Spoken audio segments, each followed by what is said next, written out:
مساء الخير. حلقة جديدة من مجرد فكرة. هضرنا على بزاف ديال المواضيع مختلفة بالطبع، ولكن ما هضرناش على مسألة أساسية في إطار مراجعة اليقينيات وما نعتقد بأنه حقائق. ما هضرناش على هذا الشيء اللي كنديرو دابا النيت واللي كيديروه بزاف ديال الناس من غيرنا حنايا، يعني هو مخاطبات الرأي العام. مادام هاد التكنولوجيا كتسمح لنا بهذه المسألة وكتسمح لأي واحد بغى يخاطب الناس أنه يمكن له يخاطبهم بالصوت بوحده ولا بالصورة بوحدها ولا بالصوت والصورة. إذن اليوتيوب بالخصوص أو صناعة المحتوى كيف تيسميوه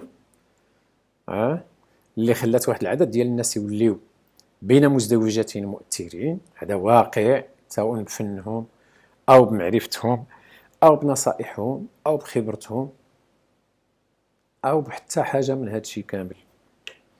الملاحظ بعد ما كيتصفح الواحد هذا الفضاء هذا، كنلاحظوا على أن الحقيقة والواقع هي أن بزاف ديال الناس بصفة خاصة الشباب كيستطيعوا اليوم عن طريق هذه الوسائل على أنهم يتحولوا لشخصيات مؤثرة، شخصيات عمومية، بمعنى أنك تعرفها الآلاف ربما الملايين كاع ديال الناس.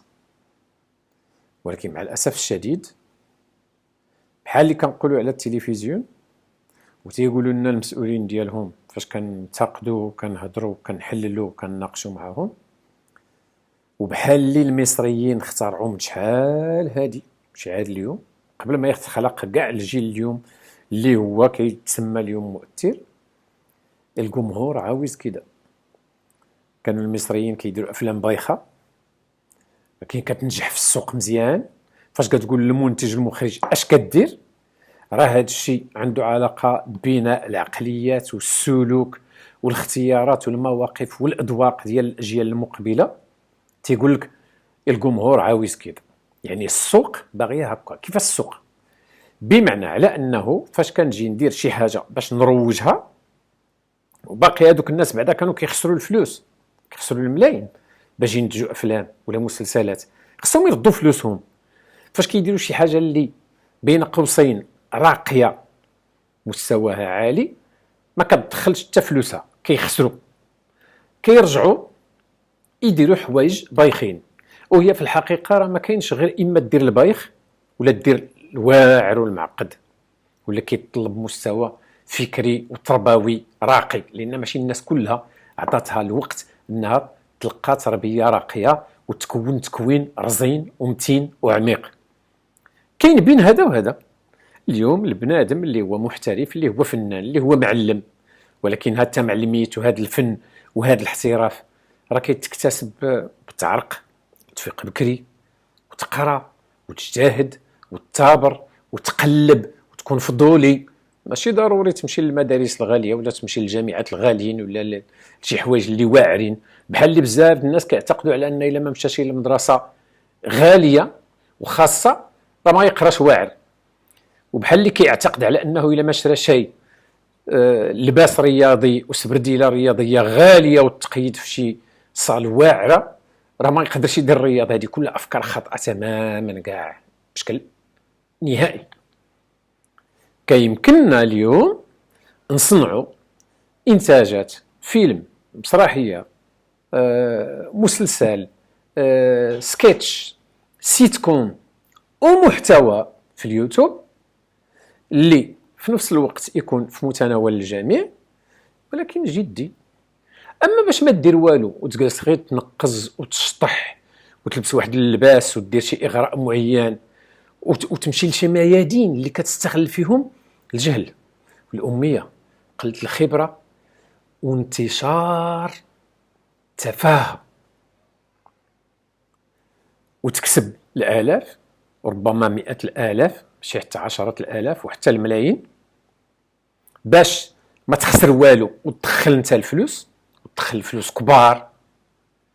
سيدي من حقك سير دير مشروع تجاري وصور الله يعاونك ما تولي حتى ارشي ملياردير، ولكن راه في اطار مراجعه القناعات والحقائق. اللي كتخلي بزاف ديال الناس فاش كتهضروا فيها هذا الشيء تيقولوا لك انت محسد، ولا انت مغيار، ولا انت كتفلسف بداك المعنى السلبي الايجابي الشعبي الخايب البايخ اللي كيحتقر كل ما هو عقلاني.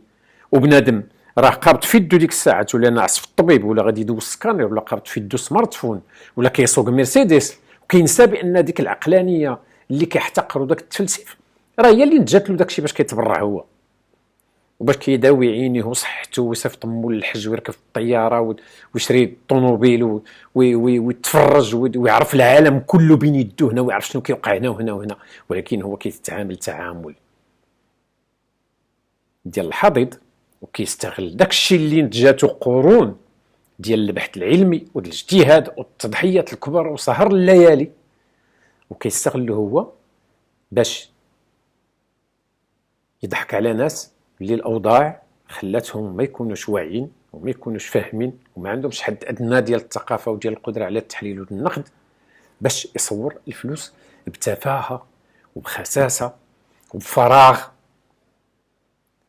طبعا بحال اللي كيوقع بزاف ديال المرات في مناقشات عشناها وتنعيشوها مع نجوم كبار بين مزدوجتين، كتزايد معاه في الهضره تيقول لك شوف اجي نخرجوا انا وياك للزنقه ونشوفوا شكون اللي غادي يتبعوه الناس ويبغيو يتصوروا معاه بالعراء، وسير انا الزنقه. ولدرجه انه اليوم راكم كتشوفوا على انه في انستغرام، في اليوتيوب، فين ما بغيتي، ما كتشوف شي حد يدعي الفن كيهضر وتابعينه الملايين وفعلا وصل من الناحيه الماديه والكميه، فاش كتزي معاه في الهضره تيقول لك انا لي فان ديالي، شكرا لي فان ديالي، وفعلا كتلقى تيدير غير شي تخربيقه كما كانت، والناس كتدخل بالعشرات وبالمئات دون خجل او وجل، كيساهموا كاملين وكيعطيو يد الله في المزيد من انتشار سوء استعمال التكنولوجيات اللي هي الرمز العصر والقرن 21 والمستقبل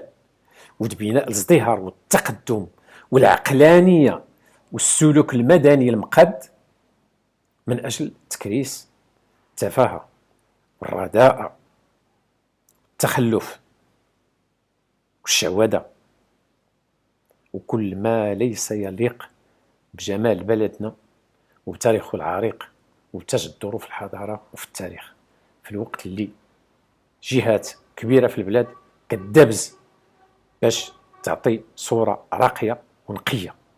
ردوا بالكم من المحتويات، ردوا بالكم من الكليبات، ردوا بالكم من السيتكومات، ردوا بالكم من المسلسلات، انتبهوا.